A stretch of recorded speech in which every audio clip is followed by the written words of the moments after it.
చామలగుట్టలో తల్లిని ఇద్దరు చంటి పిల్లలను అత్యంత కిరాతకంగా హత్య చేసిన వ్యక్తికి కఠిన శిక్ష పడే విధంగా న్యాయస్థానం చర్యలు తీసుకోవాలని కోరుతూ దళిత సంక్షేమ సేవా వ్యవస్థ అధ్యక్షులు పిట్టా జానకి రామారావు ఆధ్వర్యంలో కాకినాడ బార్ అసోసియేషన్ అధ్యక్షులు ఏలూరి సుబ్రహ్మణ్యానికి వినతి పత్రం అందించారు. ఈ సందర్భంగా కాకినాడ బార్ అసోసియేషన్ అధ్యక్షులు ఏలూరి సుబ్రహ్మణ్యం మాట్లాడుతూ ఈ కేసుకు సంబంధించి స్పీడ్ ట్రయల్ చేపట్టేలా కృషి చేస్తానని తెలిపారు. అదేవిధంగా బాధితులకు న్యాయం జరిగే విధంగా అండగా నిలుస్తామని పేర్కొన్నారు. కార్యక్రమంలో Kakinada bar association secretary Chakkapalli Veerabhadrarao, joint secretary Bandi Narendra, Manga Venkatakrishna, దళిత నాయకులు లింగం శివప్రసాద్, కాకర ప్రసాద్ బాబు, జనసేన నాయకులు మరియా, బండి సుజాత, మోనా, దీప్తి, అంజలి తదితరులు పాల్గొన్నారు. నేను వాళ్ళకి సలహా చెప్పాను, ఏ లాయరు చేయకుండా చూడటం కంట అతనికి లైఫ్ లేకపోతే ఉరిశిక్ష పడేలాగా ఆ ప్రయత్నం చేయాలి, మీరు అది మంచి అట్లా ప్రొసీడ్ అవ్వాలని కూడా సలహా చెప్పాను. వారి కోరిక ప్రకారం దీన్ని డిస్కస్ చేస్తాం.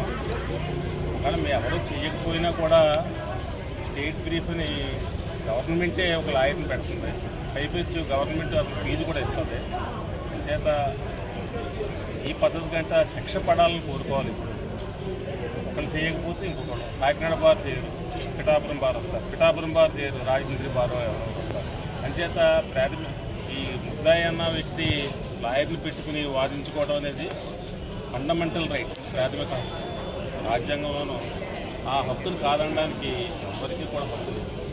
చేత నేను అందరికీ కూడా ఏం చెప్తున్నానంటే, ప్రతాపం డిఎస్పీ గారితో మాట్లాడుతూ ఛార్జ్షీట్ ఎర్లీగా వేయించుకుంది, ఎర్లీగా ట్రయల్ వచ్చేలా ఆ ఏర్పాట్లు మేము చేయగలం.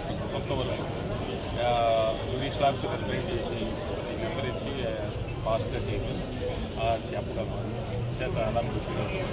తలే సురేష్గా గుర్తించడం, అతను ఐ విట్నెస్ ద్వారా మరి ఇవాళ పోలీసు కస్టడీ తీసుకుని మరి ఇవాళ కాకినాడ సబ్ జైల్లో ఉంచడం జరిగింది. ఏదైతే ఈ తలే సురేష్ ఉన్నాడో మరి తనకి అక్రమ సంబంధం ఉన్న వ్యక్తిని మరి ఆ రోజు ఎందుకు జరిగిందో మాకైతే తెలియదు. కానీ మరి ఆ అమ్మాయిని చంపడమే కాకుండా వాళ్ళ ఇద్దరు పిల్లలు అడ్డు వచ్చారని ఆ ఇద్దరు పిల్లల్ని విచక్షణారహితంగా ఒక రాడుతో కొట్టి ఆ పీకి మీద కాలు వేసుకొచ్చి, గుండెల మీద కాలు వేసుకొచ్చి వారు చనిపోయే వరకు అక్కడే ఉండి వాళ్ళు చంపి అతను ఆ రోజు పరారవడం జరిగింది.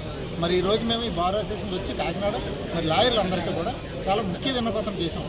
అయ్యా, ఇటువంటి వ్యక్తి ఒక మానవ మృగంగా ఉండి ఒక నెలలోనో 2 నెలల్లోనో 3 నెలల్లోనో బెయిల్ తీసుకుని వచ్చి మరి అతను మళ్ళీ అక్కడ రోడ్ల మీద తిరిగితే మరి అక్కడ చుట్టుపక్కల ఉన్న వాళ్ళు అవేర్నెస్ తేడా వస్తుంది.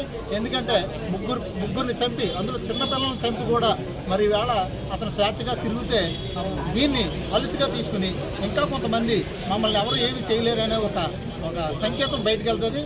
అందుకని అతనికి బెయిల్ ఇవ్వద్దని, దీన్ని త్వరగా ఈ కేసుని ఈ బెయిల్ ఇవ్వకుండా త్వరితగతిన విచారణ చేసి ఆ విచారణలో ఇతనికి మరణశిక్ష విధించాలని, లేదు యావజ్జీవ కారాగార శిక్ష విధించాలని మేము డిమాండ్ చేస్తూ ఇక్కడ ఉన్న న్యాయవాదులందరికీ కూడా చేతులెత్తి జోడించి నమస్కారాలు తెలియజేసుకుంటూ